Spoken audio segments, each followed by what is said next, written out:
मनसे ठाकरेंच्या शिवसेनेचे नेते आज वरळी डोममध्ये पाहणी करणार। बाळा नांदगावकर, संदीप देशपांडे आणि अनिल परब 5 जुलैच्या मेळाव्याच्या तयारीचा आढावा घेणार। सोनाई उद्योग समूहाचे संचालक प्रवीण मानेंचा आज भाजप प्रवेश। फडणवीस आणि बावनकुळेंच्या उपस्थितीत प्रवीण माने भाजपमध्ये प्रवेश करणार। प्रवीण मानेंनी इंदापूर विधानसभा निवडणूक अपक्ष लढवली होती। भाजप प्रवेशाच्या तयारीत असलेल्या अपूर्व हिरेंच्या अडचणीत वाढ। संस्थेच्या कर्मचाऱ्यांच्या नावे परस्पर कर्ज काढल्याचा आरोप, तर माझ्या भाजप प्रवेशाच्या भीतीपोटी विरोधकांचं हे कट। अपूर्व हिरेंची प्रतिक्रिया। काँग्रेसचे माजी मंत्री राजेंद्र मोळक यांचं निलंबन मागे घेण्यात आलं। विधानसभा निवडणुकीत बंडखोरी केल्यानं त्यांना निलंबित करण्यात आलं होतं। मराठा समाजाला ओबीसी प्रवर्गातून आरक्षणासह विविध मागण्यांसाठी खासदार शोभा बच्छाव संसदेत आवाज उठवणार। शोभा बच्छाव यांनी घेतली मनोज जरांगे यांची भेट। महाराष्ट्र भाजप प्रदेशाध्यक्षपदाची धुरा रवींद्र चव्हाणांच्या हाती।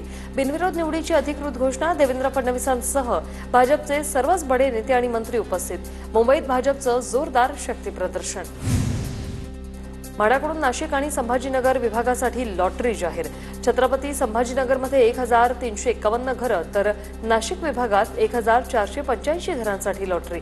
अर्ज करण्यासाठी 11 ऑगस्टपर्यंत मुदत। बीडमधील अल्पवयीन मुलीच्या विनयभंग प्रकरणाची एसआयटी चौकशी करणार। वरिष्ठ पोलीस अधिकाऱ्याच्या नेतृत्वात चौकशी होईल। मुख्यमंत्री फडणवीसांची माहिती। बीड विनयभंग प्रकरणातील विजय पवारचा आणखी एक कारनामा समोर। 2 वर्षापूर्वी शाळेतील आणखी एका विद्यार्थिनीचा छळ। 2 वर्षापासून पाठपुरावा करूनही कारवाई नाही, पालकांचा गंभीर आरोप।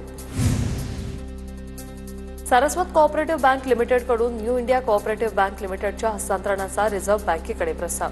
न्यू इंडिया कोऑपरेटिव्ह बँकेची सर्व मालमत्ता आणि दायित्वांची जबाबदारी घेण्यास सारस्वत बँक इच्छुक। राज्यातील खासगी बस मालकांचा बेमुदत संप मागे, तर आज होणारं स्कूल बस मालकाचं आंदोलनही पुढे ढकललं। ई चलनामुळे खासगी बस मालकांनी केली होती बंदची घोषणा। पुण्याच्या बावधनमधून अटक केलेल्या हायटेक भोंदूबाबाला 4 जुलैपर्यंत पोलीस कोठडी। भोंदूबाबा तामदारकडून 2 मोबाईल आणि टॅब जप्त। आक्षेपार्ह डेटा मिळाल्याची सूत्रांची माहिती। नवी मुंबईत बाळाला सोडून एक महिला पसार। प्रवाशांच्या हातात बाळाला देत महिला पसार झाल्याची दुर्दैवी घटना। वाशी लोहमार्ग पोलिसांकडून तपास सुरू।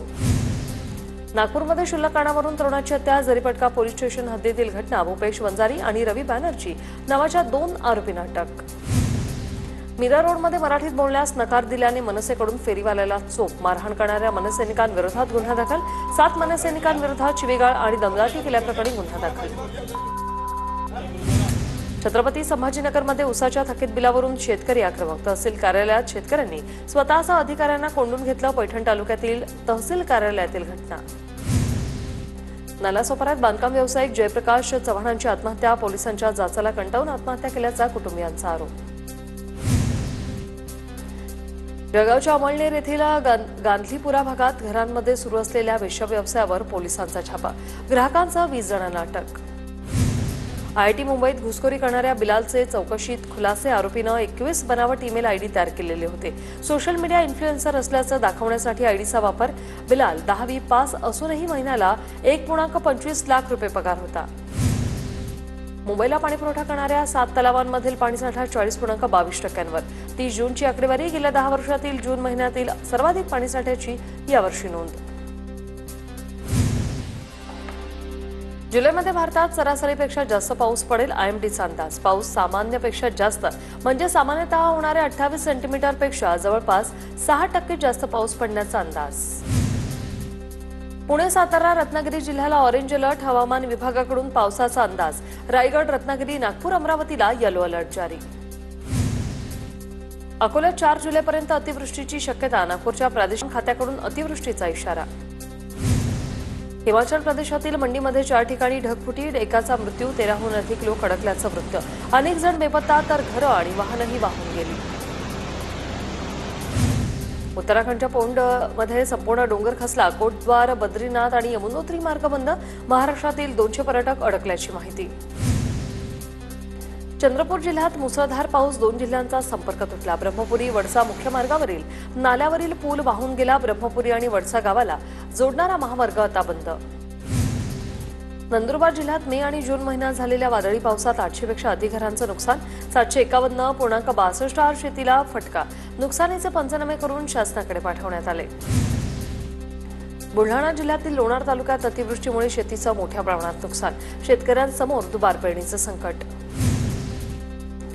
नाशिकच्या त्र्यंबकेश्वरमधील पर्यटन स्थळांवर पर्यटकांची हुल्लडबाजी करणाऱ्या पर्यटकांकडून 31,000 रुपयांचा दंड वसूल। अमरावतीत सेवानिवृत्त पोलीस कर्मचाऱ्याच्या आत्महत्येने खळबळ, गळफास घेऊन राहत्या घरात केली आत्महत्या। ठाण्याच्या बदलापुरात अपुऱ्या कर्मचाऱ्यांच्या खांद्यावर महावितरणचा भार, लाखभर नागरिकांसाठी अवघे 9 कर्मचारी, महावितरणचं बदलापूर ग्रामीणकडे दुर्लक्ष। बदलापूर रेल्वे स्थानकाला जोडणाऱ्या स्कायवॉकच्या पायऱ्या धोकादायक अवस्थेत, पावसाळ्यात चाकरमान्यांचे हाल, पायऱ्या दुरुस्त करण्याची मागणी। ठाण्याच्या उल्हासनगरमधील स्कायडोम हॉलमधील वाढीव बांधकाम जमीनदोस्त, 3000 चौरस मीटर अनधिकृत बांधकामावर महापालिकेची तोडक कारवाई।